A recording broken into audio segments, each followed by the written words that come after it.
welcome to Inside the Collective, where we dig into the thinking behind how people work. Today, I'm joined by May Seow, an award-winning growth architect, TEDx speaker, and builder of proven creative and scalable systems. She's worked across big creative and business environments, from Meta's Creative Shop to Standard Chartered.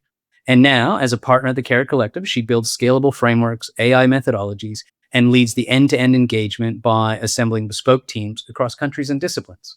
Welcome, May. Thank you. Hello. Hi.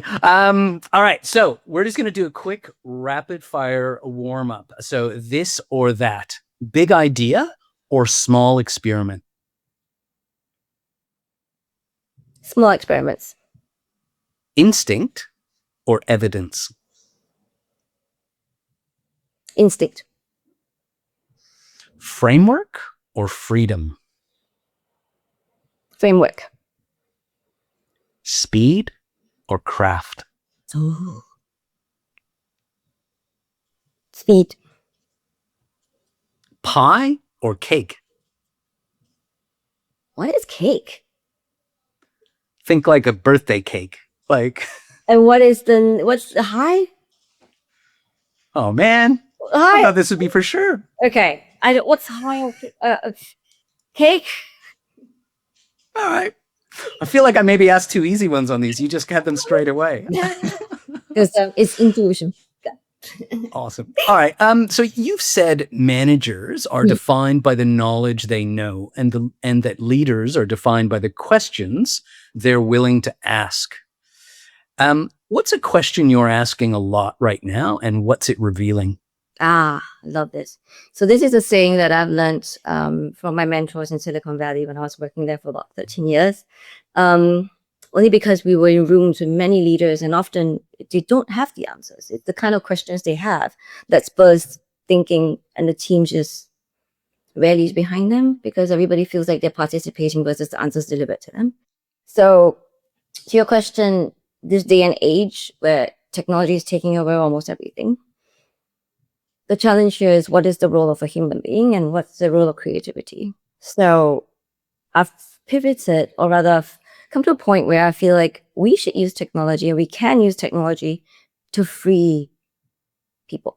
And this is not just with time, free your imagination, because I'm going to give you everything you possibly can, need, question, don't know about, all the gaps that you think you can't fill as a human being, technology can fill now. And that's the reason why I feel like with ammunition, the biggest question is, what's the role of human beings, and how can we design tools that allow us to really be our fullest potential? It's interesting. I was thinking about AI and this pursuit of perfection with AI. And when I think about music, it's the imperfections that resonate. Yeah. Right? If everything's perfect, it becomes bland. So if I'm hearing you right, it's how do we use this tool that works really well for us, but still keep humanity alive? Correct. The decision factor is still us. It has to be us. My dad told me this when I was a little girl. Like, he asked me, what's more powerful, the atomic bomb or the mind? Of course, I'll say the atomic bomb when I was 5 or whatever age I was. But actually, it's the mind that built the atomic bomb. So again, if we're able to give ourselves enough leverage and leeway to build what we need to build on top of what's already pretty solid, that's where the human factor comes in, whether it's imperfection, whether it's the riff, whether it's the gut, the instinct, or imagination, whatever that X factor is, we have to never lose that, because everything else becomes predictable and almost too easy, So when you look back over your career, what pattern shows up again and again in the problems that you're drawn to? I think often this happens a lot when we think we can solve a gap. And this is not wrong, but you don't build Rome in a day.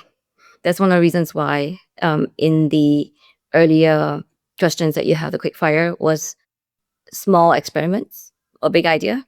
You need a big idea, but that's eventual. And big ideas sometimes shift based on your many, many small experiments. So my career has mostly been built on small experiments, starting with a $500 budget to test and learn, and all the way up to, I think it was a $10 million investment within Meta to help me bring the prototype to life, which is a pilot, and ultimately global. We still did global. So again, many small ones. I mean, small steps add to a big one, and never be wedded to where we are ultimately going, because the small steps will actually take you to another path, which is actually the better path. And you don't know that. So never be wedded to outcome. Just keep going through the process and learn and understand what the impact is per step. So, yeah.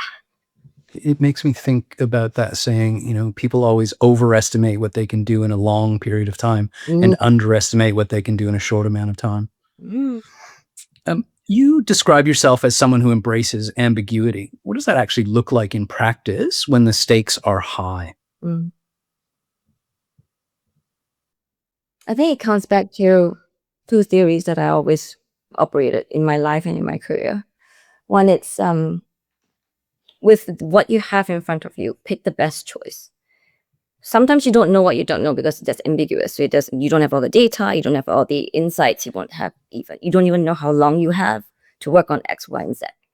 But again, ask the right questions and then keep leading up to ultimately what's the framework? What are we trying to do? What's the next steps? So that might be very ambiguous, but as long as you know what the next steps are, you'll be fine. Because then it's baby steps to just get there. Because nobody can give you the final answer. And if they can, it's probably too easy. And you don't want to do something that's so easy. It's kind of boring. The second point here is do your best. After you figure that out, okay, I'm going to do this. I'm going to do the things that lined up to achieve X, small steps again. Ultimately, my best is going to be good enough. And that's where you release yourself from all outcomes. And again, that the small processes take you to where you need to go. So ambiguous it might be, small steps, do your best, let go of outcomes. Life will be great. Promise. When's a moment where you realize that this isn't a creativity problem, it's a system problem? Maybe it's because how I think. Everything is a system. It's almost like everything is connected in this world, like it or not, whether it's spiritual, universal, like it's all connected. Whether or not you look at it from a mind map perspective, which is also creativity, it's also a system technically, or you look at it from a top-down Venn diagram chart, some sort of that. So they're all systems. It's a matter of how you want to frame them and how you want to approach thinking how they all work together. Because nothing is ever isolated on its own, I feel. I'm getting the sense that you have a deep love for systems. Oh my God, I'm born with it. It's in my blood. Yeah. You've worked across consulting, agency worlds, tech, and banking. Mm-hmm. What did each environment teach you about how human beings work? I've noticed two things. I'll give you the best scenario and a less ideal scenario. So the best scenario is as a post-it meta that I really is very endearing. Nothing is anyone else's problem. So you walk around as a team member, right? As an employee. Doesn't matter what role are you, who you report to, what you actually do, it's never somebody else's problem. So if I can solve it, even if I don't have the skill sets, as long as I raise it, I'm being part of a team. So I think that's one of my biggest learnings in technology, as well as even in consulting back in the Valley. So we do bind together, and there's very, very little divide. It doesn't even almost matter what discipline you're doing. That's really powerful. And I think on the flip side, what I've learned as well, what to watch out for, is a scarcity mindset. Is when you walk into rooms and people feel like there's limited slices of pizza. And that's why everyone's land grabbing, and you go, oh, did you look behind, because there's like heaps of pizza, like 2,000 boxes of pizza. So really, do we really need to be fighting around that 8 slices? If you think abundantly, what we were trying to solve and create together is way bigger than what's in front of us. So I think that perspective needs to be lifted, and sometimes calling it out gently with empathy and kindness helps. Because at the end of the day, we all know what we are doing. We just don't want to be, we just need to rise above as a group So I think that's the best way to combat that. There's a lot in that. I've been thinking a lot about perception versus perspective. And I saw this thing where, this guy looked like he was in his 80s. And he said, I looked over in your cup to see if you had enough. You looked in mine to see if I had more than you. And those are very, very different ways to approach life. And it feels like that, for me, that resonates with what you've just shared with us. What is enough? Like, who determines what's enough? And not just that, what is right and what's wrong? Of course, like logically, there's law and there's stuff. But really, what is enough? So you're right. So it's all pliable depending on who you're talking to and when. So when you say proven, creative, and scalable systems, what are we actually talking about? And what are we trying to remove? What was the last part? What were we trying to remove? Is it what you said? So when you say proven, creative, and scalable systems, what are you actually building and what are you trying to remove? Got it. Thank you. Thanks for clarifying. So back in May Seow, what I had done was I had at least maybe 6 to 10 briefs a day, and all of them were about optimizing. Most of them were about optimizing content that was already made for TV and other channels for the digital platform. And I found myself stuck in a world of trimming, and it wasn't even sexy or fun for me. So I created a framework to literally take a 30-second spot and I distilled it into 5 baby bits. Literally, I chopped up someone's baby into 5 small bits. And now it's very common. It's like 15-second spots, 3-second spots, 5-second spots, or whatever that might be. Back in the day, no, 30 seconds, go as is on the platform, and they go like, Facebook doesn't work. I was like, no, your content is not designed for the platform. So that's the impetus of that initiative. So having done that, all the 5 different films or the spots have different openings, different intent, different objectives. So if I did the A/B test, my 5 versus the big one giant, of course the 5 will win. This is a no-brainer in my world. So I did a pilot and I literally got $500 to test. $1,500 to test as many campaigns as I can. That's where I begged, borrowed, and begged some more for my lovely production folks in Singapore, and that's where, God bless you guys, to bring this to life. And we all ran like no tomorrow, and it was hard.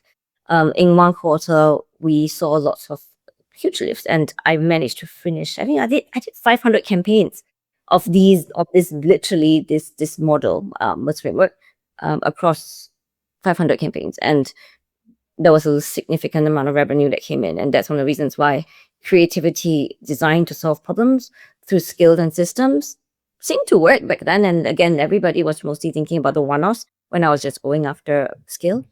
So using that, we solved huge issues and made stupid money for the company. But that said, that's what I meant by you look at the small things and then you start to figure out what works a little bit at a time. But it always starts with pain points, you realize. It starts with pain points. It's a powerful answer to the doubters' return on investment for that $1,500. Yeah. So what's the difference between a system that liberates creative teams and one that quietly suffocates them? I think a true creative, this is my opinion, a true creative will never take no for an answer. So you could give me any framework. You could lock me up. You could tie my hands. You can't stop me from being imaginative, or you can't stop me from questioning what's possible. So this is my assumption. Folks who look at frameworks and point to and go like, that limits me. No. That's challenging you. Same as AI, same as technology. It's giving you tools and runways to do things you can't otherwise do with your time, or very little time now. But what are you going to do beyond that? What are you going to do with that? See, that's the part where I feel frameworks and methodologies are never designed to stop us. They're designed to help us. And because of that, they free up something else. And with that, what are you going to do with it? So with all the time that we have right now, are we thinking more? Are we adding more value? Are we giving the system more challenges that it doesn't even know? So versus sitting back and go like, well, it took my job. Well, then you create a new one. with whatever you got, right? So that's where I feel like, no, we are more creative than that. So when you design something simple enough to adopt without stripping out the nuance, how do you design something simple enough to adopt without stripping out the nuance that makes it work? Well, it comes back to the problem. If whatever the challenge is, like say, like I'm going back to the mobile voice, the thing that I took a 60-second or 30-second spot and I split five babies. So as long as you know what the objective is, the objective here is literally conversion. I want to sell. I'm a client. I want to sell my product. They have to be flying off the shelves. So if that's my objective, then the nuance would be, where's my storytelling? Well, it's still there. It's just divided 5 different parts. So you have to shift with the times. On digital platforms, nobody's going to sit there and watch 60-second spots the way they used to watch TV. Even today, we don't really subscribe to that either. So unless you shift and change and understand a different level of appreciation, which is nuance, then it's not going to work for you in the long run. So yeah, so I think that's being very sensitive about what that looks like. So when you walk into a new organization, what signals tell you that their creative engine is healthy or quietly broken? Yeah.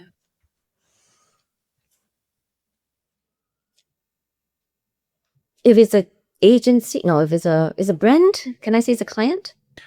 Your choice. Okay. So let's just say it's a client. So they will probably be really proud of their last campaign, the latest campaign or whatever they've done really well in the last 3-4 years, right? I think all that's great. But if it's a brand, my intuition would be, what's the data? Because if you give a creative agency the best data, the best information, the best, I won't say the best because there's no such thing as best, but the richest worlds of insights to draw from, they can go to town and create something that's extremely unpredictable and perhaps even unique. But that said, if all you have as a brand is the showpieces of what's great and there's nothing behind it, there's no longevity in it. It's not sustainable. So to me, a really good creative engine, whether it's a brand or agency, is the ability to create a long-term plan based on insights, data, curiosity. So all of that combined builds a really good brand from now until 10 years on, I think. Yeah, shiny things with no substance tend to disappear quickly. Correct. They may win awards, but that's short-lived if you don't know why got them there, right? Yeah, it's the ads that I keep thinking about from 10, 15 years ago. Even BMW films, they did something fundamentally different. Was it Guy Ritchie? I don't remember. Yeah, there was a bunch. So each one had a different director, and there was, they were great. I was listening to a film cast, and they were referencing it this morning, and I just had this instant recollection of like how excited we all were when they came out, and just like seeing the different way that they've been shot, and just such a great brand expression, and couldn't watch it enough. And I can't name many other commercials, even being in advertising my whole career, that I'm going to sit down and watch them back to back to back. So, memory lane. What's a common growth move that looks smart on a slide but fails in real life, and why?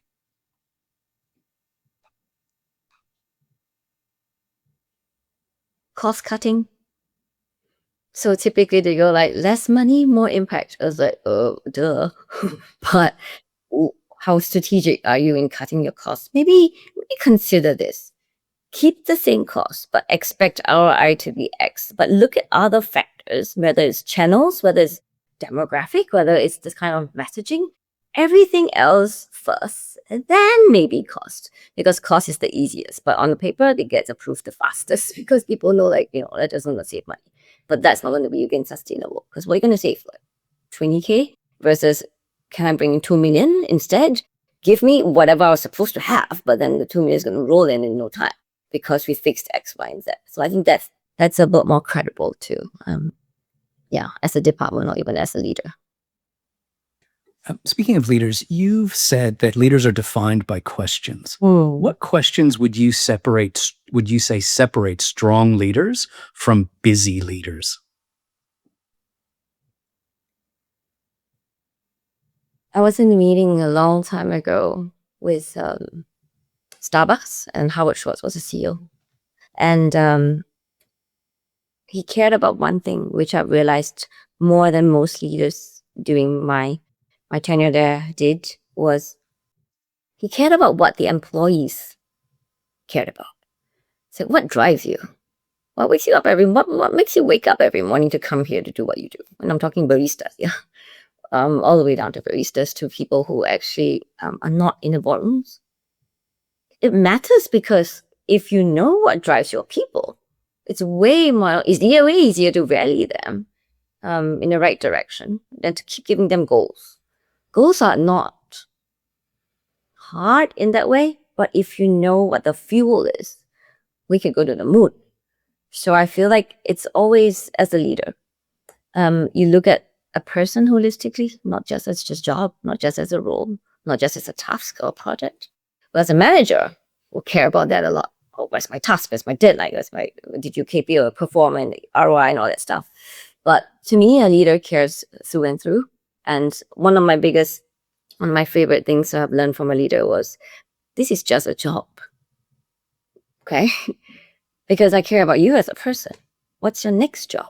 Does this job allow you to be where you need to be next? Does it give you the skills, the connections, and ultimately put you in the right place for your next role? So that I have so much respect for. And again, I'll do everything I can to share, to learn, to give, if I know that was the mantra of the kind of company I'm in. So that's actually made up a lot of my DNA too. So yeah. I love that. I think there'd be so much more retention and desire for people to stay and to grow and to build something by just regularly being asked what is ostensibly a simple question. What's motivating you today? Yeah, exactly. Exactly. What's a leadership move you used to rely on that you've deliberately stopped doing?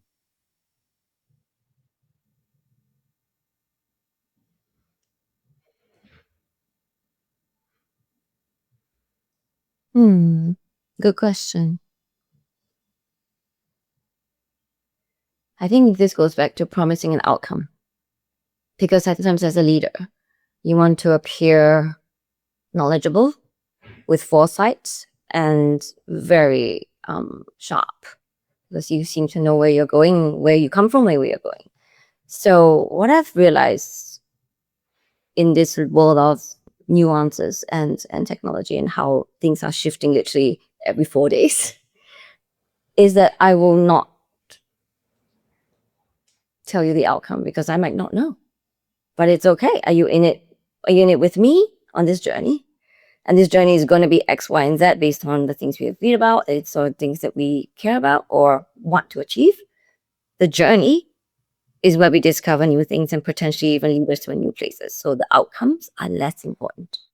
As long as you're step by step, tied to my hip, we can go places. So I think that's something I've learned to stop over promising, or maybe the word is not over promising, but give them an idea of where we're going, but just understand that that might change based on what we find or what we do. How do you create trust fast in a distributed team, especially when people haven't worked together before? Well, first they have to be trustworthy. You're like, the baseline has to be like, I can trust you because you are trustworthy. But I think more importantly, it's this sense of openness. You can ask me anything, and I will not be afraid to ask you anything. So it's an exchange. It's no longer just me behind this wall because I'm being judged. Or I think a lot of times we run these narratives in our head. So the minute you're able to put that down and you're able to bridge a tough topic, maybe sometimes to bring people together is to ask one hard question and have everybody chime in. Maybe that would break the walls, break the ice. But I feel like being personal sometimes is just being transparent. And I've never been in a position where asking a question is offensive. Of course, the question has to be legit, but it's never offended anybody because the baseline is curiosity. A 5-year-old would come to you and go like, why is the sky blue? Would you get mad? Right? Because that's my point. If you're that way and it keeps doing that as a leader, if you keep doing that, you put yourself in positions where you're vulnerable and you kind of look stupid sometimes. Or that you're asking the main question that other people in the room care about. Then I think that starts to build trust both ways. It feels like there's this thread of curiosity through all of your thought patterns. Yeah, I'm a little bit of a, what you call it, nuisance. I ask so many questions amongst my friends, in my relationships, and sometimes I'm like, I'm so sorry, but I do have a question. Like, what do you think about that? I don't have a point of view yet, but can we talk about that? So I think this is where we grow and we learn about things that we don't already know. I find it quite entertaining, actually. Questions of the last couple of years have become my absolute favorite. I just love getting a question that gets somebody to kind of pull the wall down, to engage in a conversation and actually just kind of dig in. It changes the paradigm, and I love it. So I'm very much aligned with you on that one. What does quality at speed actually require from a leader in how they brief, decide, and support their teams? Why at speed is important? Why does quality at speed actually, what does quality at speed actually require from a leader in how they brief, decide, and support?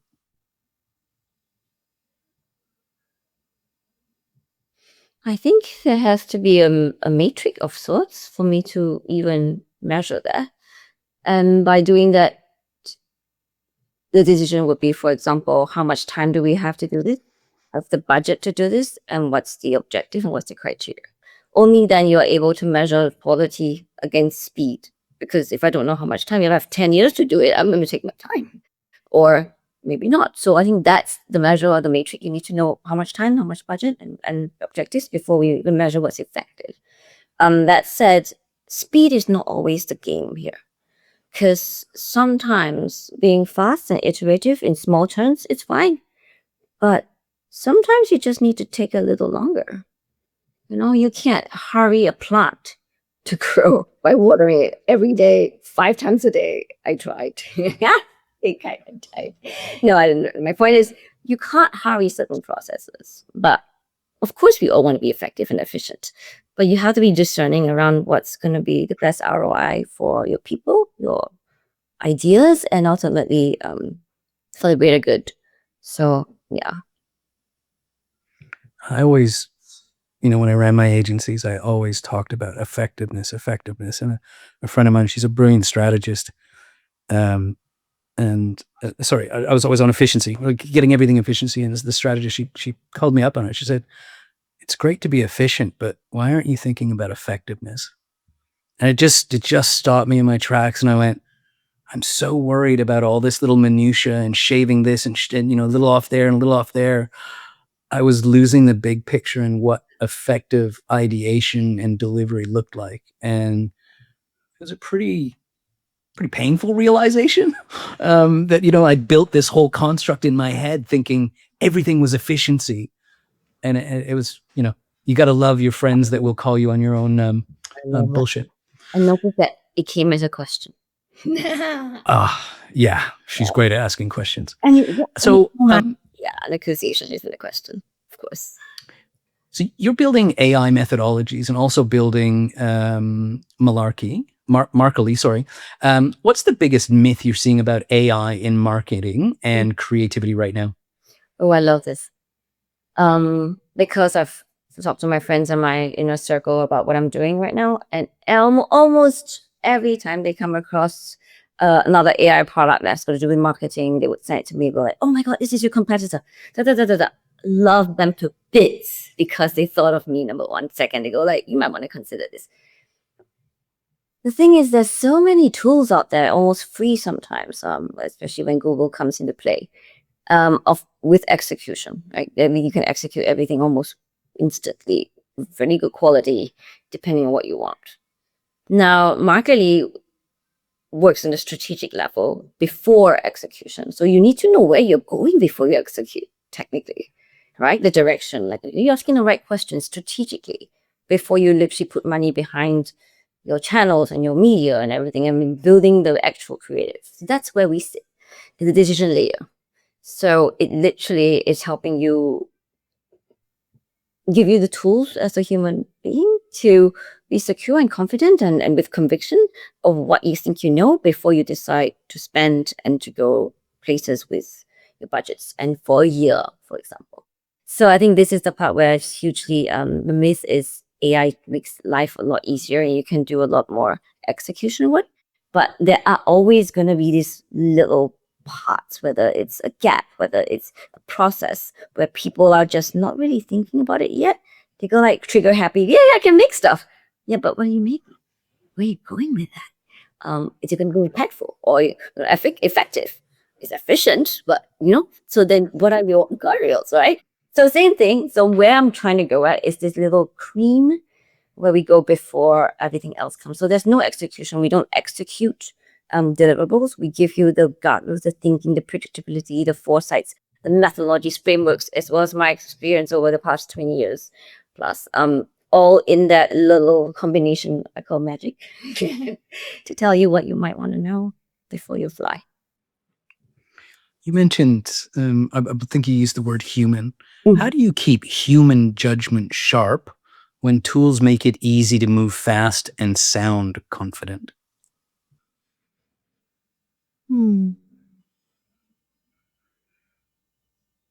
I want to say that you almost can't trust everything you read or say or hear, only because the sources are sometimes a little bit ambiguous. So I think as a human being, curiosity is still the baseline, whether it's coming out through questions or coming out through, not sure. Maybe I should find out more about X. So I'm going to try 4 different channels, 4 different platforms, 4 different LLMs to figure out if that answer is close to what I think it is. So that makes us sharp. That makes us continuously push what we think we know, maybe what we don't know. Because the more we feel like we are fed the right thing at a very high quality all the time, without any cost, the more we become numb to questioning, is it even right? So I feel like the whole impetus is still about questioning, but try your sources, try many things, try things that you wouldn't normally think about. Be uncomfortable because it is. Trying new things is uncomfortable. Human behaviors, we just like, what do you call it? Habit. We are creatures of habit. So maybe make your habit try new things. Yeah. It's interesting that the confirmation bias and the desire for ChatGTP and all the other ones to please us with their answers really just it doesn't work well. It's not the challenge, right? It's not the question and answer. It's the, oh, great idea. What now? I could do this or this, but it's not. I haven't found a real challenging back and forth to change my perceptions in how I work. Maybe I need to learn some better questions. You said Markerly is about strengthening intuition, so imagination can lead a game. What does that look like in a day-to-day practice? I love that. We've got many different vantage points. So all the way up to, I have a problem, I'm not sure what to do with it.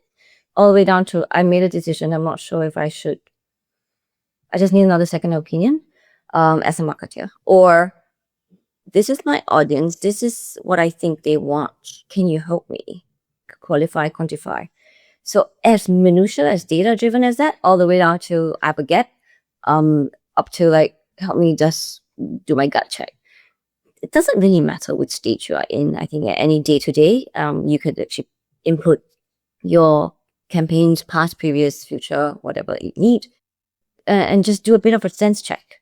It's almost like I said, question everything. This is probably one of the channels or platforms that you could use to question, like, am I doing the right thing? Because it's not execution focused, so it doesn't give you, do you put a talent in that? No, that's less important. Well, it will be at some point in the process, but right now we just need to know, what are we trying to do and what you should expect, and what, again, data frameworks, foresight, predictability will help me make that decision. So, yeah. So a couple of times I've heard you reference or just directly say it, seek another opinion. How do you find the balance between signal and noise from opinions? You must have a point of view and a baseline. You must have. It's like someone's like, what's your favorite color? You can't just walk in and go, I like the whole wheel. Well, I'm sure you do, because we have a whole closet full of colors of clothes, right? But you must have some allegiance to a point of view until it's proven wrong. So you must have a point of view. You must be open enough to be swayed one way or another, even by it could be just truth, or you shifted your instinct or your preference. It's fine. But being strong enough when you walk in, being open enough when you're in, and ultimately when you're out, just again free yourself from all outcomes. Because again, your whole step of the process, you've been authentic to yourself. I think that's part of the journey that I've noticed as I'm growing up. Like I feel like it's okay to be wrong. It's okay to question and not be afraid to look stupid. Because nobody knows everything. It sounds a bit like if I create an end destination, I'll do everything to get there and will be successful in getting there, even if it's the wrong place for me to end up. Oh. How many lives do we have? One. What do we do with that? Yeah. So So I'm going to call you on that one, because I once heard that we all have two lives. And the second life begins the second you realize we only have one. I read that before. Yeah, you're right. Shouldn't that realization be every day? Should. Right. But practice is very different. Correct. There are things that you have to do, and the things you must do, and the things you want to do. So they're all a balance. I think this is a bit of an existential question. But that said, if it's wrong, pivot. Choose again. This is something I tell my son, because sometimes I would invite him, like, I'm going this place. Like, would you like to come with me? He's like, no, it's okay. Before I leave, I will always say, if you ever change your mind, I'm right here. You get that fixed, no problem. Again, I'm not saying like nothing's that detrimental, to be honest with you, but you can always change your mind. But don't be fickle. Just understand that changing your mind doesn't mean it almost relieves yourself from that permanence of making a wrong decision. If I told you can just take an eraser and do work. You know how light that is? Imagine where we would all be if we became the thing we first decided we were going to be. Oh God, no. For me, it would be scary, but maybe for everybody else, it's perfect. I would have been a pianist in an orchestra. We would be missing this conversation. Yeah. If you were advising a team that feels overwhelmed by everything AI, what would you have them focus on first? Sorry, can you repeat that again? If you were advising a team that's feeling overwhelmed by everything AI, what would you have them focus on first?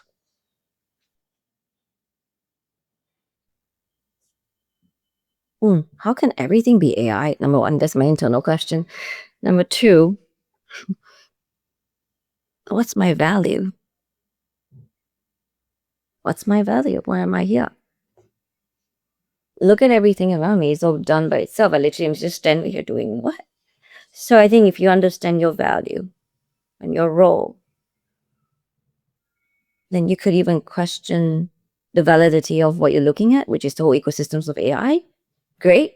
Give a big clap, walk away, do something else. Or going like, that's bullshit. I'm just going to fix X, Y, and Z because that's not going to deal with it. I think understanding your role and hopefully look at the potential pitfalls of what's actually existing and potential opportunities. If once you're able to look at the spectrum, what's great? Can I get that? What's the worst thing that can happen? Can I deal with that? If you know that spectrum, then you can decide what you want to do. But if you don't know that, then you have no guardrails of like, I don't know how good looks good like. I don't know how bad that is. So this is again something I tell my son. Like if you want to make a decision, ask yourself what's the worst thing that can happen. If you're okay with that, go. Because you can always choose again. It's all circular, isn't it? Everything is. I feel like you're going to raise somebody who asks a lot of questions. Oh God, no. Actually, it's the opposite. Because I do the questions. Oh, really? Worry. Oh, wow. Okay. Well, at least in this house, I'm not sure. I'm not sure what happens outside. He's rebelling by not asking questions. Maybe. Take your own medicine. What's the one thing you think will matter more in the next few years?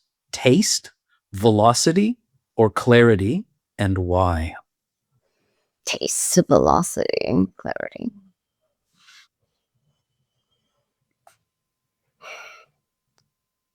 Velocity is funny because I'm not sure if it belongs to three. I would say clarity. Because in my perspective, if I want to do something, if I want to go somewhere, if I want to change my plan and not go to the destination I was supposed to go, I need to be clear to myself first, be authentic to what I really want. I need to be clear to the people who are on the journey with me that we are shifting, we are changing course or direction. But I think clarity, because again, that comes down to the purity of what you're trying to do and say, comes down to trust. Because if I'm clear about what I want and what I need from you, then you can decide whether you want to join me or not. But if not, then everything else just feels like distraction, you know? All right, we're going to go to our traditional closing question, May. What would you do if you were not afraid? Oh, I love this.